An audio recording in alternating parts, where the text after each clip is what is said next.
టాలీవుడ్లో ఇప్పటివరకు జరిగిన టాప్ 5 భారీ ఓటీటీ డీల్స్ తెలుసా? Welcome to movie mad YouTube channel. Number 5 Prabhas నటించిన సాలార్ మూవీ. ఈ మూవీ డిజిటల్ హక్కులు నెట్ఫ్లిక్స్ సుమారు 160 నుంచి 200 కోట్లకు తీసుకుంది. Number 4 pan India movie Adipurush.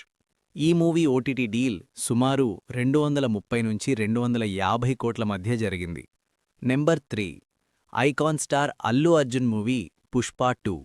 ఈ మూవీ నెట్ఫ్లిక్స్తో భారీగా 250 కోట్లకు పైగా డీల్ కుదిరింది. నెంబర్ 2 రాజమౌళి తెరకెక్కించిన RRR. ఈ మూవీ ఓటీటీ హక్కులు 325 నుంచి 350 కోట్ల మధ్య అమ్ముడయ్యాయి. నెంబర్ 1 ప్రభాస్ నటించిన భారీ సైన్స్ ఫిక్షన్ మూవీ కల్కి 2898 AD. ఈ మూవీ డిజిటల్ డీల్ దాదాపు 350 కోట్లకు పైగా జరిగినట్లు ట్రేడ్ రిపోర్ట్స్ చెప్తున్నాయి. భారీ ఓటీటీ మార్కెట్ ఎంత పెరిగిందో ఇదే ప్రూఫ్. మీకు ఈ మూవీస్లో ఏది బెస్ట్ మూవీ? కామెంట్ చేయండి. ఇలాంటి మూవీ అప్డేట్స్ కోసం మూవీ మ్యాడ్ ఛానల్ను సబ్స్క్రైబ్ చేయండి.